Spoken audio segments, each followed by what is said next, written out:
The radio crackled with static, followed by a voice trembling under gunfire. "Command, this is Ranger Team Bravo.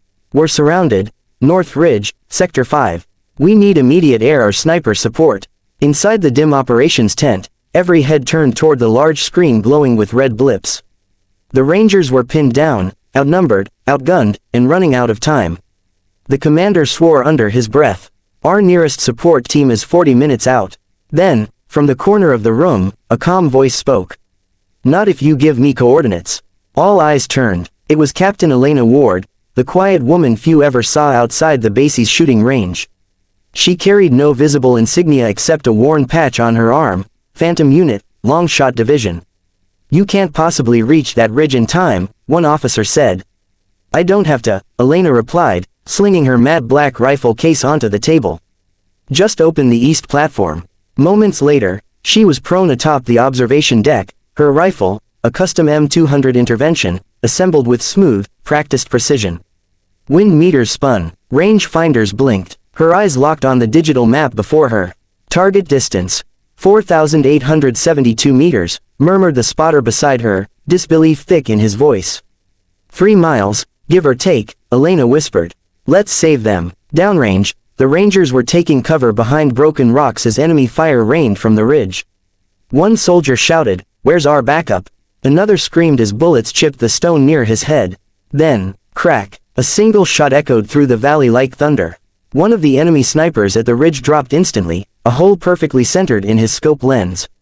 "What the hell was that?" shouted the Rangers. Crack, crack, crack. Each shot came precisely timed, every one a life-saving strike. Within 2 minutes, the valley went silent. Every hostile on the ridge was down. "Bravo team," Elena's voice came over the comms, steady as steel. "You're clear. Evac to safe point BRAVO3.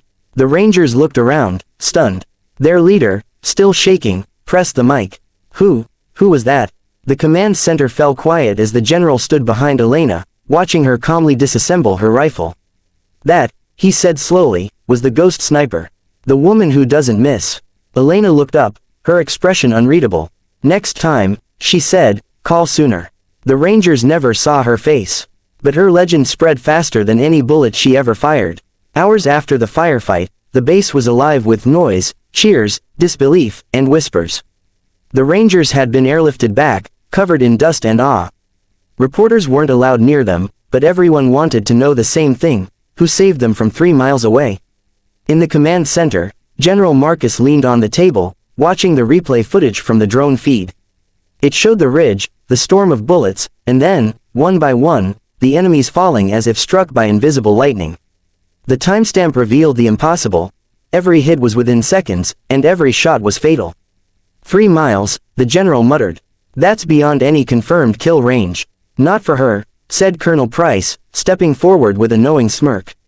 "You're talking about the same woman who took out a moving convoy across a canyon in Crosswind." The general's eyes narrowed. "Then why is she still sitting behind a desk?" Price glanced toward the observation deck window. Elena stood there, silent, polishing her rifle with methodical care. "Because she doesn't do it for medals," he said quietly. "She does it because no one else can." Moments later, the door opened. The Rangers entered the tent, mud-streaked, their uniforms torn. Their leader, Sergeant Cole, stepped forward and snapped to. "Attention, sir," he said, "we owe someone our lives. We need to thank her." The general nodded toward Elena. Cole turned, and froze. She was smaller than he imagined, calm, almost ordinary. "You're the one?" he asked, voice cracking. Elena gave a slight nod.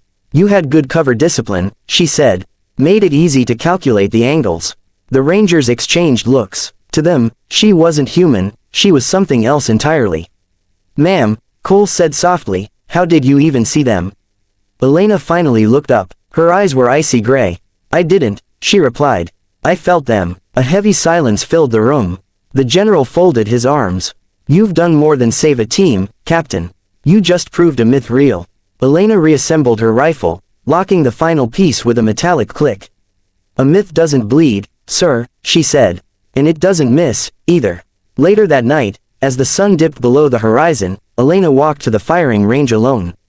She laid her rifle down, staring into the distance. Her hands trembled, not from fear, but memory. A voice came through her earpiece, soft and familiar. You broke your own record again, Ghosthawk. She smirked faintly. Records are for the living. I just aim to keep others that way. Somewhere beyond the horizon, her legend grew, whispered among soldiers, printed on classified reports, and etched into every ranger's heart. The woman who could kill from 3 miles away had saved them all. And tomorrow, she'd disappear again, like a ghost on the wind.